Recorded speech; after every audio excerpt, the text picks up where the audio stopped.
आज जो मैं कहानी सुनाने जा रहा था वह काशी के पास एक प्रदेश की है। काशी नरेश कहते थे उसको। वह बड़ा ही प्रतापी, धैर्यवान, न्यायप्रिय और दानवीर था। उसके राज्य में प्रजाजन बहुत सुख से जीवन व्यतीत कर रहे थे। किसी को किसी प्रकार का कष्ट नहीं था। अपराध तो वहाँ पर नाम मात्र का भी नहीं था। राजा अपनी 4 रानियाँ के साथ बड़ा आनंदमय जीवन व्यतीत कर रहा था। भगवान का वो अति भक्त था वह, और उसके पास सेवकों की कमी नहीं थी। परंतु एक सेवक जो राजा से बहुत प्रेम करता था, वह हमेशा राजा के साथ रहता था।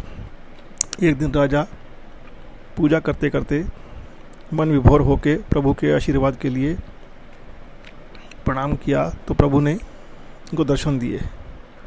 दर्शन देने के बाद भगवान ने कहा, राजन, मैं तुम्हारी भक्ति से, राष्ट्र भक्ति से बहुत प्रसन्न हूँ। मांगो तुम्हें क्या चाहिए, मैं तुम्हें मन इच्छित वरदान दूंगा। राजा ने कहा, हे भगवान, मेरे पास आपका दिया हुआ सब कुछ है। इसमें राज्य है, रानियाँ हैं, मंत्री हैं और मेरे प्रजाजन बड़े सुखी हैं। मुझे कोई वरदान की आकांक्षा नहीं है। आपने दर्शन दिए, आपने आशीर्वाद दिए, इसी से मैं धन्य हो गया। परंतु भगवान ने कहा, राजन, मेरा आना आपके यहाँ हुआ है तो इसलिए वरदान तो आपको लेना ही पड़ेगा। तो राजा ने कहा, प्रभु ऐसी बात है तो आप एक काम कीजिए, जैसे आपने मुझे दर्शन देकर कृतार्थ किया है, ऐसे ही मेरी 4 रानियाँ, मंत्रीगण, प्रजावासियों को भी धन्य कीजिए। यह सुनकर भगवान बड़े आश्चर्य में पड़ गए। उन्होंने कहा, राजन, कर्म तो तुम्हारे हैं, तुम्हारे कर्मों का फल तुम्हें ही मिलेगा। मैं तुम्हारे कर्मों का फल कैसे तुम्हारे प्रजाजन और रानी और मंत्रियों को दे सकता हूँ। राजा ने कहा, ठीक है, तो अगर आप वरदान नहीं दे सकते ये वाला, तो मुझे आप कुछ नहीं चाहिए आपसे। भगवान ने कहा, ठीक है राजन, अगर आपकी ऐसी इच्छा है तो ऐसा ही होगा। कल सुबह आप अपने राज्य के पर्वत की चोटी पर सभी लोगों के साथ आ जाना। मैं आपको सबको दर्शन दूंगा और इच्छित वरदान भी दूंगा। राजा बड़ा प्रसन्न हुआ। उसने पूरे राज्य में मुनादी करा दी, कल सुबह आप सब मेरे साथ जाएंगे और पर्वत की चोटी पर एक अनूठे आनंद का अनुभव होगा और आप सब मिलकर उसे प्राप्त कीजिए। सुबह उठते ही सब लोग शंख विभोर बजाते हुए राजा के साथ चल पड़े। पहाड़ी का जो पथ था थोड़ा पथरीला था, परंतु राजा चल रहा था तो सब राजाजन के साथ सब चलने को तैयार थे। थोड़ा सा आगे बढ़ते ही प्रजाजनों ने देखा कि रास्ते में चांदी के सिक्के बिखरे हुए हैं। देखते ही उनका मन विभोर हो गया। उन्होंने कहा, ये तो कमाल हो गया, आज राजा धन्य है। सिक्के उठाए, बटोरने शुरू किए, जितना भर सकते थे भरे और वापस चल पड़े। परंतु कुछ प्रजाजनों ने कहा कि राजा जब चल रहा है तो हम भी इसके साथ चलेंगे। कुछ गणमान्य व्यक्ति, प्रजाजन, मंत्री आगे चलते गए। थोड़ा आगे बढ़े तो देखा चांदी के सिक्कों की बजाय सोने की शर्फियाँ बिछी हुई हैं, सोने की मोहरें बिछी हुई हैं। तो जो खास लोग थे उन्होंने देखा, ये तो आनंद का आनंद ही आनंद है, क्यों ना हम भी इकट्ठा कर लें और वापस चलें। हो सकता है राजा पता नहीं क्या आगे जाकर इसका मन बदल जाए और ये आदेश दे दे कि ये मोहरें राजकोष में जमा कर दी जाएँ। ये सोचकर सब ने मोहरें इकट्ठे की और चल पड़े।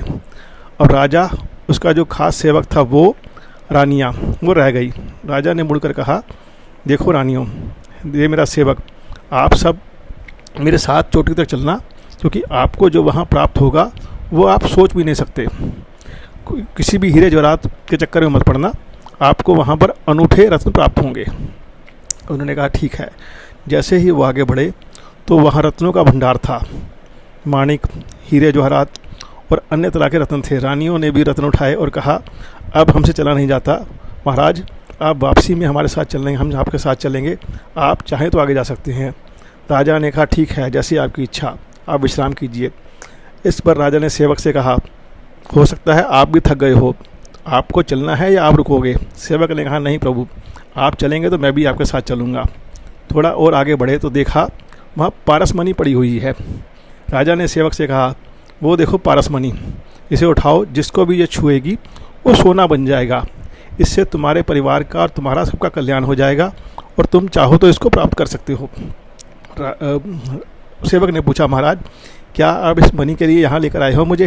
उसने कहा नहीं, मैं तो वहाँ चोटी तक जाऊँगा और जो वहाँ है वो अनोखा आनंद का अनुभव है।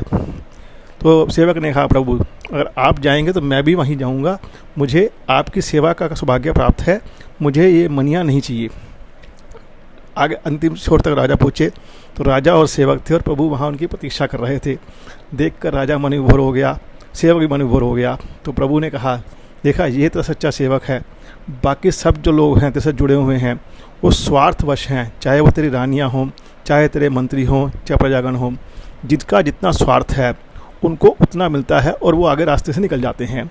ये सेवक तेरा सच्चा साथी है, इसको तेरे साथ कोई स्वार्थ नहीं है, हल छोटी सी पगार में तेरे साथ काम कर रहा है और इसका मन में सेवा भाव ही सब कुछ है। जैसे तेरे मन में सेवा भाव प्रजाजनों के लिए है, ऐसे ही ये अपने गुणों के अनुसार आपकी सेवा कर रहा है, इसलिए आप दोनों धन्य हो और अपने राज्य को लूटो।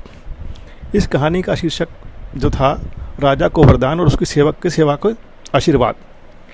मैं ऐसे ही आपको कहना चाहता हूँ कि हमारे पास हमारे सराउंडिंग में प्रकृति के दिए हुए अनगिनत भंडार हैं, सोने चांदी जवाहरात भरे पड़े हैं। अब ये मानव जीवन में हमें देखना है कि हम क्या प्राप्त करना चाहते हैं, क्या हम जो अर्जित कर रहे हैं वो धन अर्जित कर रहे हैं, वही हमारे लिए उद्देश्य है। अगर हमारा उद्देश्य धन अर्जित करना नहीं है तो हमें अपने उद्देश्य की ओर चलना चाहिए। मानव जीवन सदियों में मिलता है, इसलिए ये सब मोक्ष प्राप्त करने का एक साधन है। अभी छोटा सा एक कोरोना का संकट आया, प्रकृति ने हमें दिखा दिया कि अगर आप हमसे खिलवाड़ करोगे और मैं अगर हल्का सा भी आपको हिलाने आऊँगी तो आप कुछ नहीं कर पाओगे। बड़े बड़े देश सब विफल हो गए इस कोरोना संकट के महामारी के आगे। इसलिए मैं आप सबसे निवेदन करता हूँ कि आप सब प्रकृति के दी हुई वरदान को प्राप्त कीजिए, उसका आनंद लीजिए और जितना हो सके प्रकृति को विनाश करने के सभी साधनों का विनाश करने की कोशिश कीजिए। धन्यवाद। अगली कहानी के लिए फिर प्रस्तुत होऊंगा, आपका सेवक।